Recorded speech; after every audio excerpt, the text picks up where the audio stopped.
Let's go! What's up, ladies and gentlemen? Welcome back to the Big Fight Fuel channel, where we speak the truth and we're honest. We give our takes on the Miami Dolphins.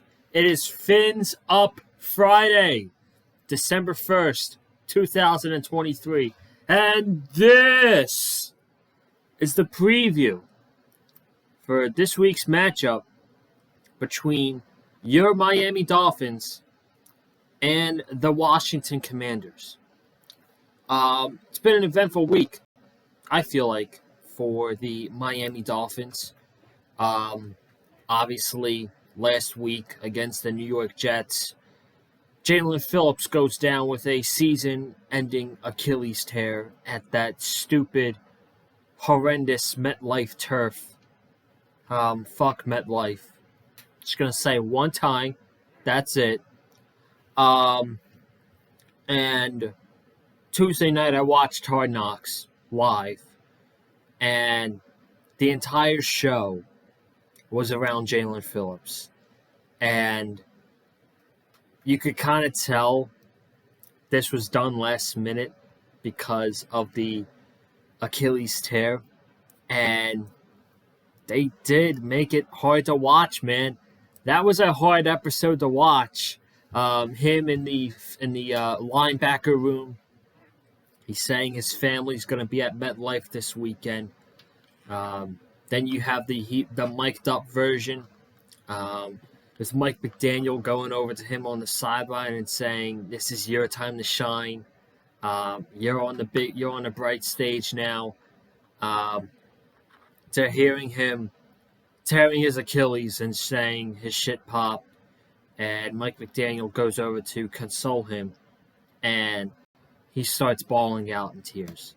It was just a really uncomfortable episode to watch, an emotional one too, surrounding Jalen Phillips in the game against the New York Jets and his Achilles tear and his brotherhood, you can call it, with his other pass rusher, Bradley Chubb. And those guys have a really good relationship, and Chubb's been helping out Jalen Phillips so much. To see not only how heartbroken Jalen Phillips was, but how heartbroken Bradley Chubb was, that was an incredibly tough episode to watch on Tuesday night, and hearing him saying that when he saw the clip of his teammates going over to, that the entire team was surrounding him when he got on the cart, how much that meant to him and how much of a family this Miami Dolphins team is. And that's what I think separates this team from potential other teams.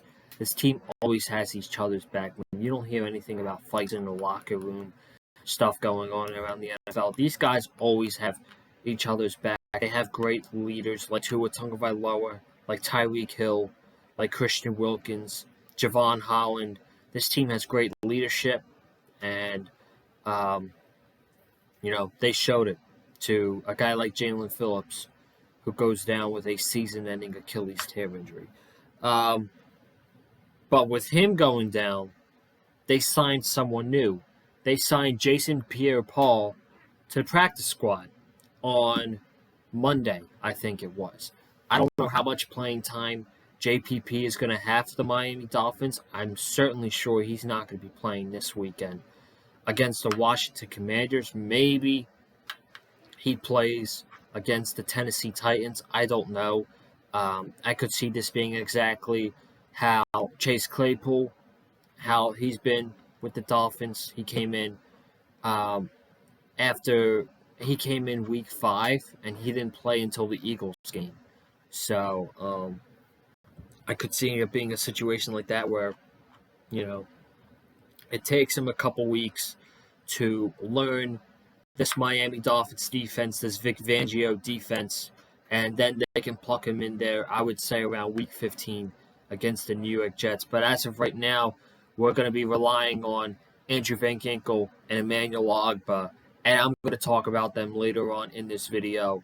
And it's also been a busy week with the injury report. The injury report just came out for this game. We got a lot to talk about with the Miami Dolphins. Robert Hunt is back. He's not questionable. He's playing this week. I'm excited. I'm excited about that, man.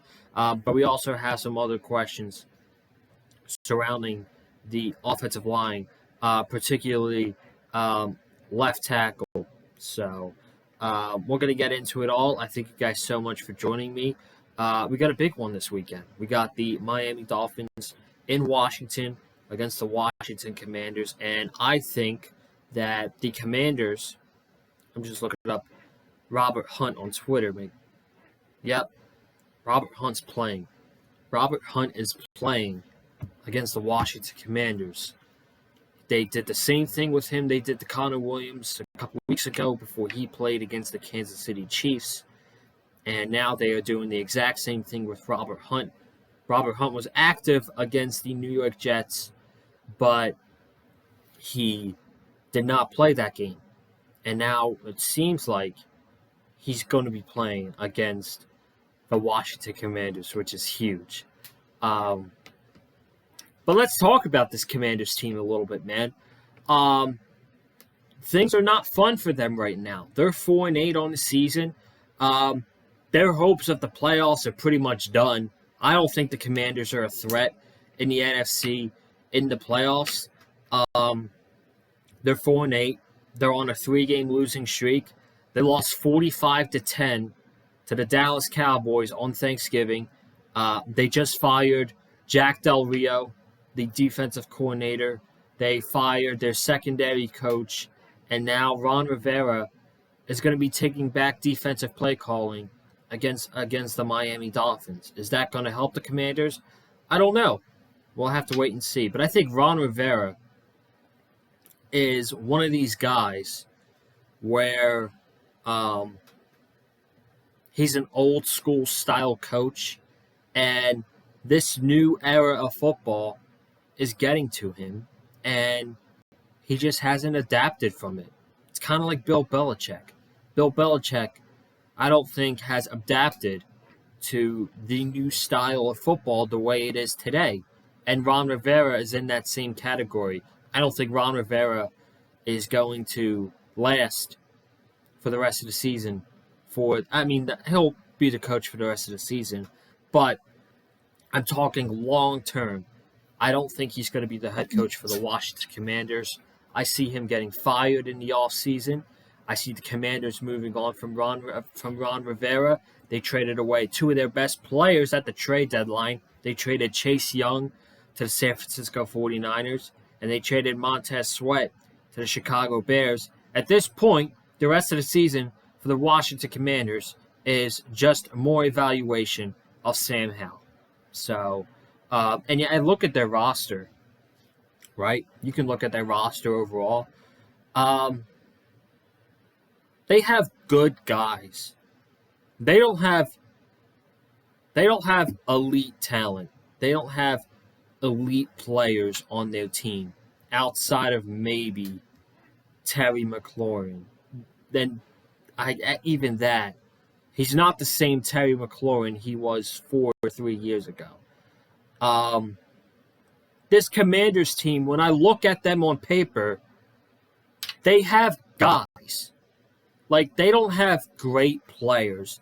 They just have a couple guys on their team who can get the job done. You know, you look at the offense around Sam Howell. Sam Howell has weapons.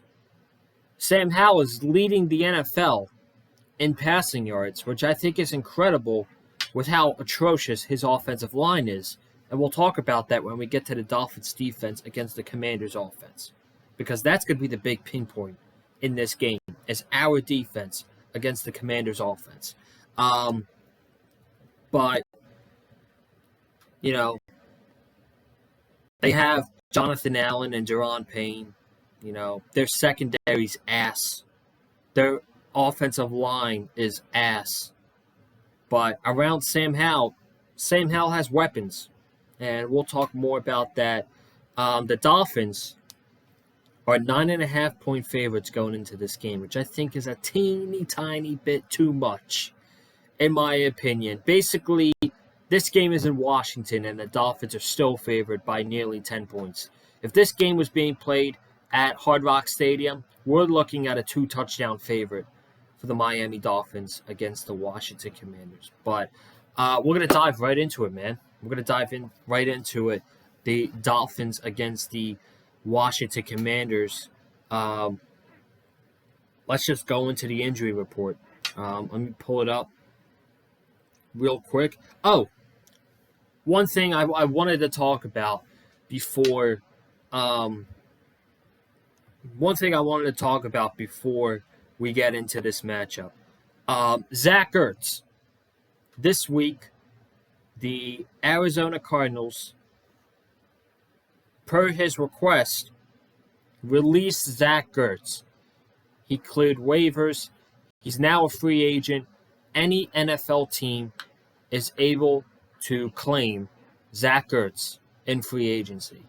And there's a lot of Dolphin fans out there that would love to have Zach Ertz on the active roster, on the roster for the Miami Dolphins with their tight end room. Their tight end room is not good. Durham Smythe and Julian Hill. And I hear Dolphin fans saying the Dolphins should add Zach Ertz, get more depth for the tight end room. While, yeah, he could provide more depth for the Dolphins tight end room, I need to remind you all something. Mike McDaniel doesn't use tight ends, okay? Mike McDaniel uses his tight ends in the blocking game. Can Zach Ertz block? Yes. But Zach Ertz might not want to come in and block for the Miami Dolphins. He might want to go out there and catch passes as well. And Mike McDaniel does not use his tight ends in the passing game.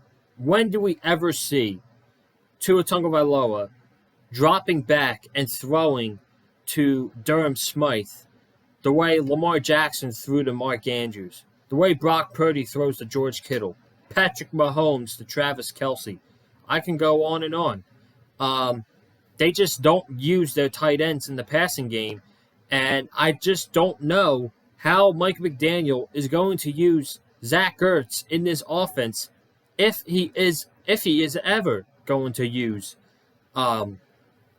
Zach Ertz in this offense for the Miami Dolphins. You look at the stats for the tight ends, they don't throw their tight ends at all.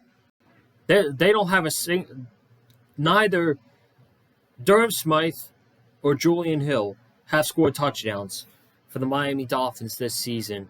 Durham Smythe has 18 catches for 178 yards. So that just goes to show you how minimal Mike McDaniel uses his tight ends. And I think that I don't know if he would use Zach Ertz. That's all I'm saying. I'm not here saying that Dolphins shouldn't sign Zach Ertz. I'd be all for it, actually. But McDaniel does not use his tight ends in the passing game.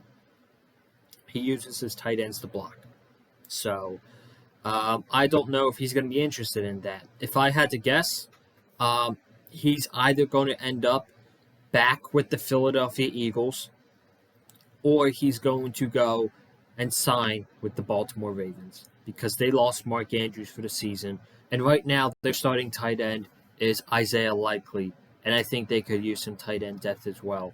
So that's where I think he's going to go. If I had to pick one team that's going to sign Zach Ertz, I would pick the Ravens just because they lost Mark Andrews for the season, and I guess that would be a decent replacement for one of the best tight ends in the NFL. Let's get into the injury report. Dolphins, Commanders. Dolphins have 6 players questionable this weekend. Robert Hunt, as I said, is playing. He's not on the injury report. He's not questionable this week. He's a good to go. Same with Devon Achane. Mike McDaniel said today that Devon Achane is playing against the that he's playing this week against the Washington Commanders. So we are going to see Devon Achane in action against the Washington Commanders. How long it's going to be for, I don't know. I'm praying he doesn't get hurt. But for the Dolphins injury report, you're looking at 6 players questionable.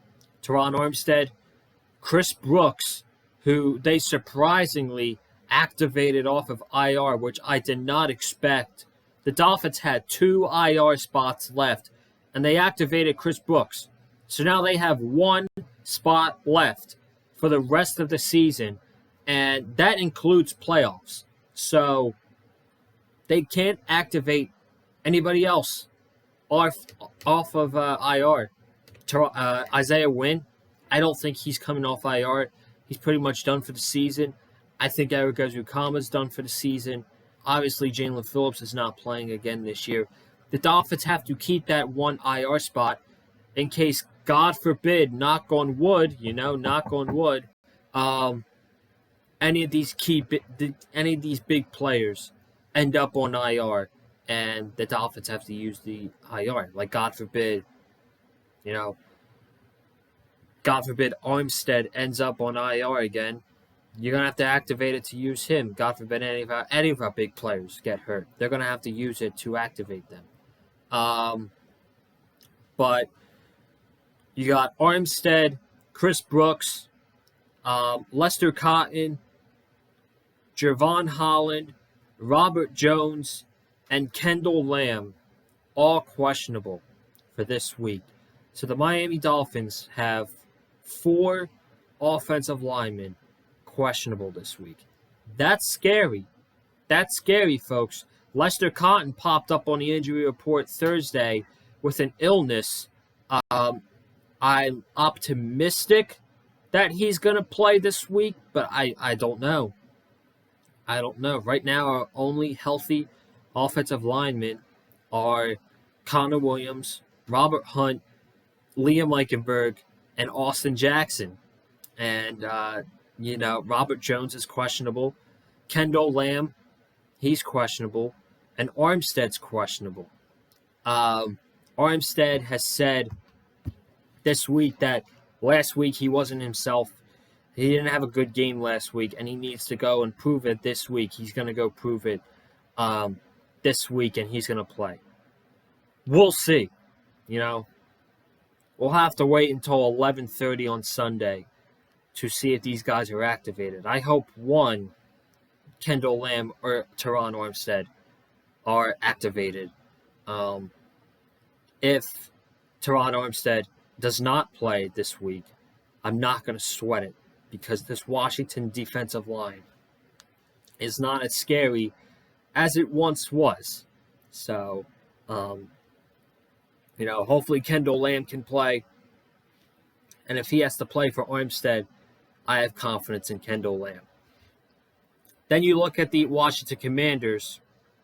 They have rookie corner Emmanuel Forbes and defensive end James Smith-Williams out on Sunday against the Dolphins. Forbes did not practice all week with an elbow injury, and James Smith-Williams did not practice all week with a hamstring injury, so he's out. And center Tyler Larson is questionable with a knee injury. So you got 2 players out for the Washington Commanders this week, Emmanuel Forbes and James Smith-Williams. Let's get into the game. And we're going to start off with the Miami Dolphins offense against the Washington Commanders defense. The Miami Dolphins offense is ranked first overall with 430.5 yards per game on offense. The Washington Commanders defense, 29th with 377.5 yards allowed per game. Miami Dolphins passing offense is ranked second. Oh no, they're no longer first. It's the Dallas Cowboys. The Dolphins are ranked second through the air with 294.5 passing yards per game. The Washington Commanders are ranked 30th with 277.5 passing yards allowed per game on defense. And the Miami Dolphins running game is ranked second with 145.5 yards per game. The Commanders' run defense is ranked 17th with 113 yards allowed per game. The Miami Dolphins are going to get a boost this week in the running game, hopefully with the return of Devon Achane. He played 3 games this year against the Broncos. I don't even count the Patriots, and I don't even count the Raiders because he was in there for a series against the Raiders, and he was in there for 1 carry against the New England Patriots back at week 2. But he's played in 3 games this year. Hopefully he gives us that boost like he did in those 3 games against the Denver Broncos, especially when he had 4 touchdowns in that game. The Commanders aren't really a threat on the defensive line. You look at their D-line, like I said,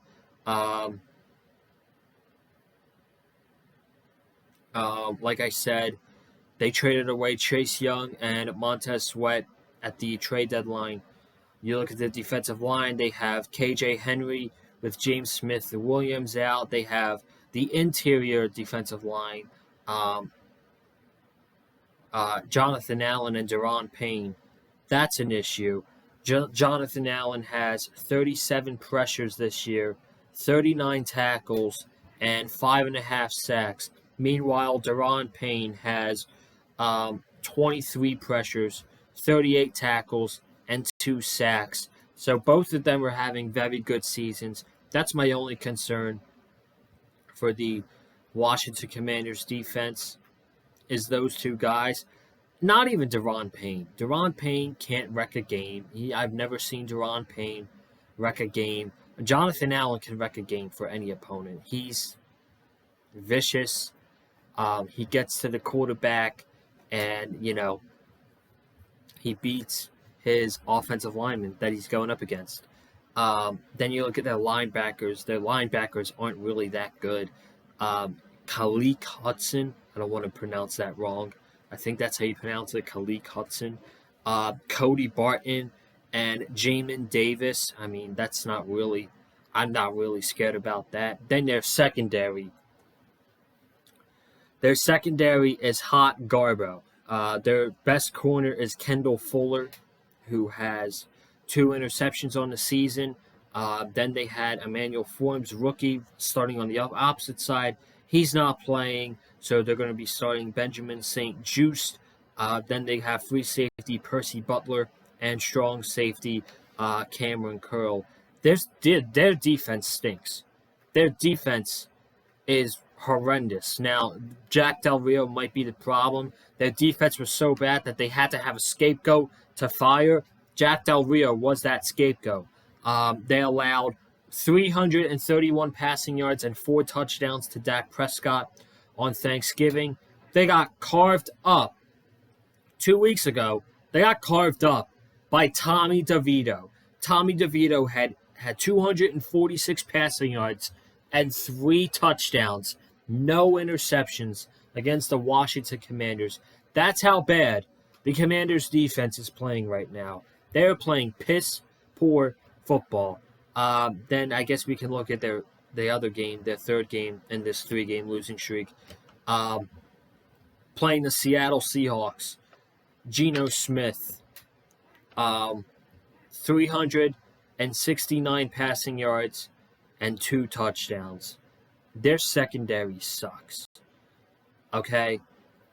If they give up 250 passing yards to fucking Tommy DeVito and 3 touchdowns, what do you think Tua can do to this Washington Commanders offense? Now, I will say that it could rain on Sunday.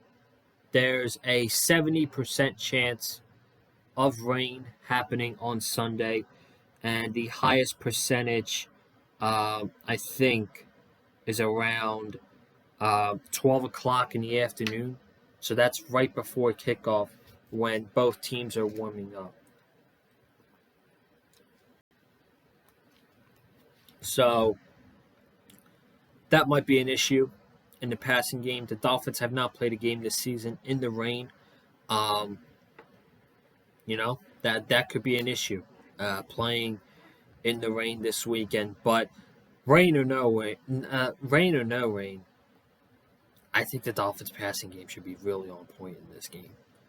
Um, I also think that Jonathan Allen is a big issue for this Dolphins team, and they're going to have to stop him from getting the Tua Tagovailoa, and that is going to be on the interior linemen, the guards, Lester Cotton, whether or not he plays, Robert Hunt, his first game back, tough challenge against Deron Payne and Jonathan Allen. But last week, Lester Cotton and Liam Eichenberg, they had a tough challenge against the New York Jets defensive line, and they lived up to the task, and I thought they had great games.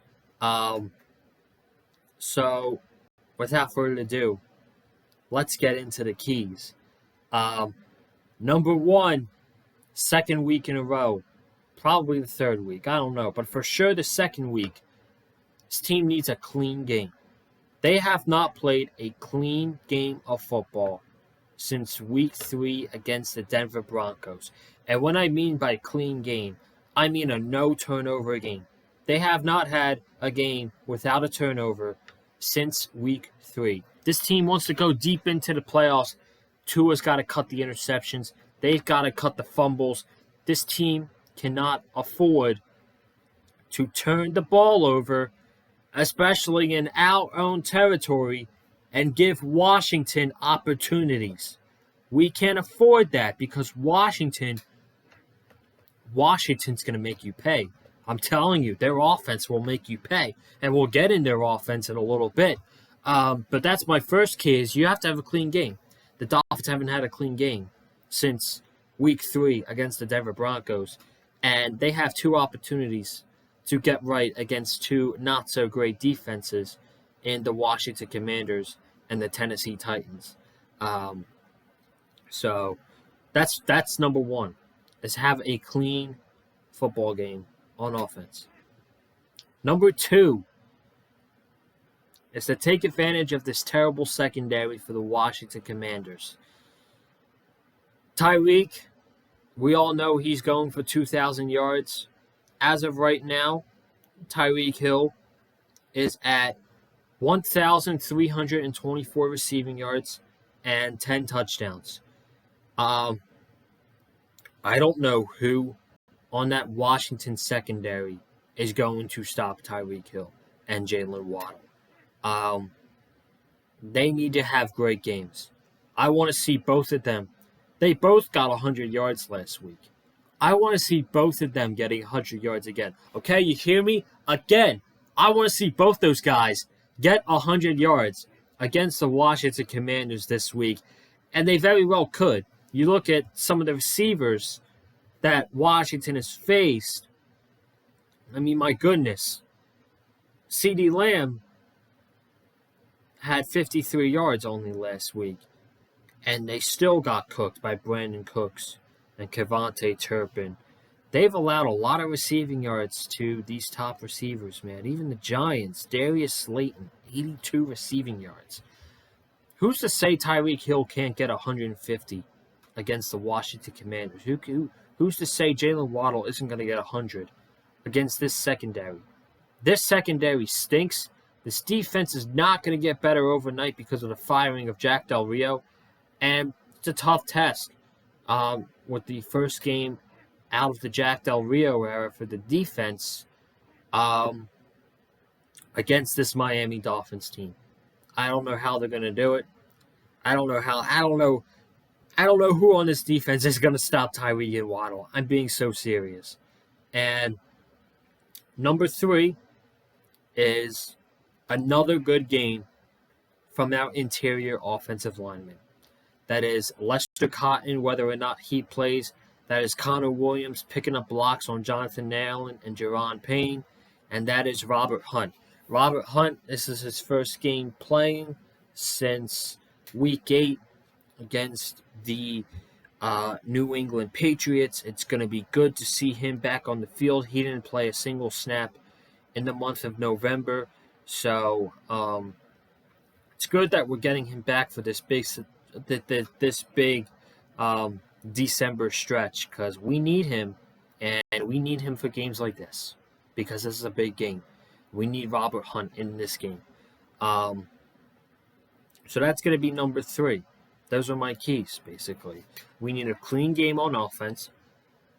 We need to take advantage of their horrible secondary, okay? They are 30th in the passing defense in the entire NFL. They're 30th out of 32 teams. Who's to say Tyreek Hill and Jalen Waddle is not going to go off, and Tyreek's going to have one of those games where he has 160, 180, even in the rain. And then we need another good game from our interior offensive line. Lester Cotton, Liam Eichenberg. I don't know if he's going to be playing left guard or not, but just in case. Robert Hunt, Connor Williams. We need a big game from those guys against the Commanders, Deron Payne and Jonathan Allen. Now let's get to the Dolphins defense against the Washington Commanders offense. This is what I mainly want to talk about. I have confidence in our offense this week. This concerns me a little bit. Not a lot, but just a teeny tiny bit. The Dolphins, they are 7th overall in defense. They have the 7th overall defense with 305.5 yards allowed per game. That's incredible. Looking back at the beginning of the season, how bad they were. It is night and day how better the Miami Dolphins defense is in September to where they are now going into December. They are the 7th best defense in the NFL. It's awesome. It's awesome, man. The Commanders' offense is ranked 14th with 343.5 yards per game on offense. Dolphins' passing defense is ranked 14th with 235.5 yards allowed per game. And the Commanders' passing offense is ranked 5th with 278.5 yards per game through the air. Then the running defense for the run defense for the Dolphins, number 6, baby. Number 6 with 93 yards per game on the ground. And the Commanders' running game is ranked 25th with 96.5 yards per game on the ground.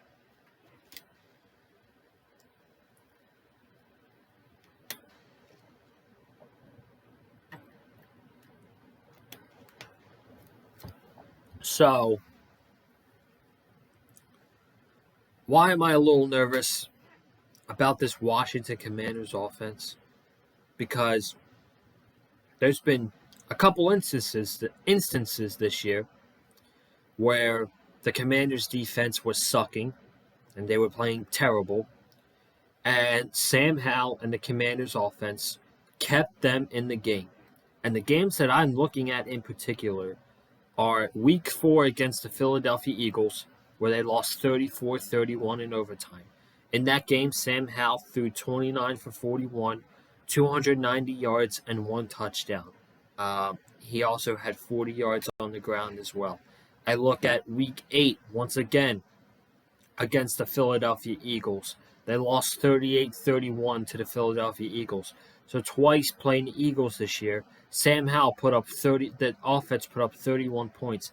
And in this game, Sam Howell threw 39 for 52, 397 yards. He nearly threw for 400 yards in that game. He had 4 touchdowns and 1 interception.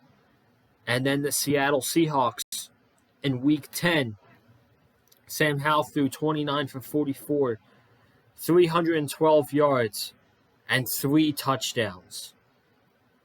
Sam Howell, when he's on, and he can carve up any defense in the NFL. And he's got weapons to do it, man. He's got weapons to do it. He's got Brian Robinson, who's a physical running back, and Antonio Gibson, who I think they're kind of underutilizing. So they got 2 very good running backs in Brian Robinson and Antonio Gibson. They have Logan Thomas, who Sam Howell loves throwing to, and they also have their wide receivers, Jahan Dotson, Terry McLaurin, Curtis Samuel. They have some solid receivers, man. So they have good weapons for Sam Howell. Not great, but good weapons for Sam Howell. The issue with the Washington Commanders is their offensive line. This season, Sam Howell has been sacked 55 times. That's a lot of fucking sacks, man. That's a lot of sacks. He's projected to go over 70 sacks this season. He's going to get sacked over 70 times this season. He's taking so many hits. This offensive line for the Washington Commanders, it's bad. Let me tell you how many pressures they've allowed this season. Their big signing in the offseason for offensive linemen, Andrew Wiley, he came over from the Kansas City Chiefs. He's allowed 36 pressures this season at right tackle. Their left tackle, Charles Leno, has allowed 29 pressures this year. Their right guard, Sam Cosmi, has allowed 27 pressures. Their center, Tyler Larson, has allowed 22 pressures. Their left guard, backup left guard, Chris Paul, has allowed 20 pressures this year. So you combine all those pressures together, 36, 29, 27, 22, and 20. That is 134 pressures between those two guys. That's a lot. Those five guys. That's a lot. That's a lot. And even though Sam Howell has the capability to keep his team in the game, move the ball downfield with the offense, he also turns the ball over a lot. Sam Howell has 13 interceptions this year.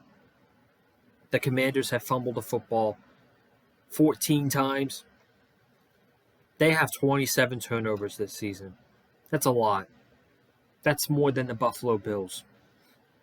Because I feel like they're turning the ball over every single game. That's the Commanders, not the Bills. Every time that I'm able to watch a Commanders game, it hasn't been a lot, but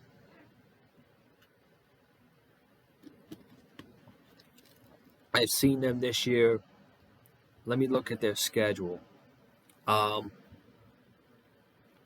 seen them week 4 against the Eagles for a little bit.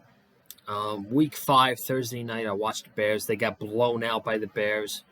Watched their week 7 game against the Giants. They looked bad in that one. They lost. Watched their week 9. I've seen a lot of Commanders this year. I've seen a lot of Washington Commanders football this year. And yeah, Sam Howell, he can march his team up and down. He can march his team down the field. He does have the weapons, but he also turns the ball over a lot. And he's gotten sacked 55 times. That's a lot, folks. That's a lot. Let's get into the keys for the defense. And I basically touched on it. Number 1 is you have to get to Sam Howell. This offensive line is not good. I just told you how many pressures this offensive line, the starting offensive line, has allowed for the Commanders this year. Now, with Jalen Phillips out for the season, Andrew Van Ginkel and Emmanuel Ogbah are going to have to fill that role of Jalen Phillips.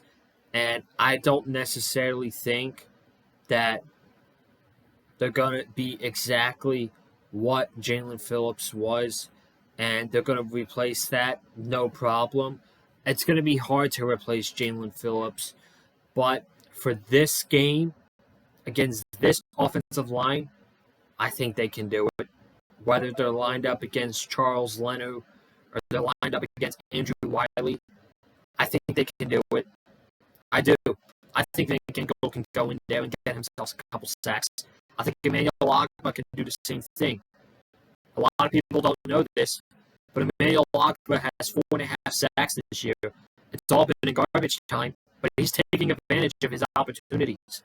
And we need 2020 Emmanuel Ogbah back, man. If the Dolphins are going to make this big run and fill the void that's going to be missed with Jalen Phillips, we need 2020 Emmanuel Ogbah, who was unbelievable with Brian Flores. The Emmanuel Ogbah who got 10 sacks on a season with Brian Flores as the head coach. And we also need Andrew Van Ginkel the way he played in the beginning of the season. Right, he got his name out there with his Week 2 performance against the New England Patriots. He was unbelievable in that game. He was the MVP of that game, if you ask me. We need that Andrew Van Ginkel this week against the Washington Commanders and against his offensive line. Christian Wilkins, Zach Taylor, Raekwon Davis, Bradley Chubb. I think these guys can get after Sam Howell, disrupt Sam Howell, maybe get a couple forced fumbles, maybe get a couple turnovers, and really, really frustrate Sam Howell. I think they can do it. Number two is going to be locking down Terry McLaurin and Jahan Dotson. And what Sam Howell has never gone up against, he's played in games where he's played one elite corner, Deron Bland for the Dallas Cowboys, Darius Slay for the Eagles. I wouldn't call James Bradbury an elite corner anymore. He was last year. But never has Sam Howell gone up against two elite corners in Jalen Ramsey and Xavier Howard. I would guess that Jalen Ramsey would be covering Terry McLaurin and Xavier Howard would be on Jahan Dotson, and Kader Kohou would be in the slot against Curtis Samuel. But they can lock those guys down. They're going to have to force Sam Howell to throw it to guys like Curtis Samuel, to check down to Brian Robinson, who they've used a lot in the receiving game, Logan Thomas. Shut those guys down. Don't even bait to throw the ball at them. Even if he decides to throw the ball at Jalen Ramsey, man, Jalen Ramsey is going to ball hawk. And that's honestly really the two keys that I have for this Dolphins defense, is getting after Sam Howell, sacking him, and our top two corners locking down Terry McLaurin and Jahan Dotson, who are two very good receivers. So, yeah, man, I'm excited. I'm excited for this game on Sunday, 1 o'clock on Fox, with Adam Edmond and Mark Schillerth on the call. I'm going to be watching it on the Sunday Ticket. I will be back on Sunday with the post-game recap video of the Miami Dolphins against the Washington Commanders. And then it is off to Miami next week on Monday Night Football against the Tennessee Titans. I'm going to talk more about that game and the details with my trip on Sunday's video after the game. So, I'm getting out of here. Thank you guys so much for tuning in. If you haven't already, be sure to subscribe to the Big Fight Field channel. We've got a lot of fun content coming up. Obviously, Sunday, we've got the post-game recap video of the Dolphins and the Commanders. Next week, we'll have everything leading up to the Tennessee Titans and the Miami Dolphins. Next Sunday, I head out to Miami. Very excited. And it's going to be good, man. It's going to be good. Holiday season, semester over, thank the Lord, in a couple of weeks. And when my semester's over, I'll have way more time on my hands to be able to sit down and talk more Miami Dolphins football with you guys. Comment down below your thoughts on the Dolphins against the Washington Commanders. If you're a Dolphins fan, let me know your thoughts in the comments. And if you're a Washington Commanders fan too, let me know your thoughts in the comments down below. Hit the like button if you like what you heard from me, and follow me on Twitter at Colin_Joseph. And I'll see you guys Sunday after, hopefully, the Miami Dolphins have defeated the Washington Commanders and advanced to 9-3 on the season. December is here, baby. It's a big test for us. I can't wait. I'll see you guys Sunday. Have a good night. Stay safe. Enjoy your college football tomorrow. And I'll see you Sunday for Dolphins Commanders after the game. Peace. Fins up.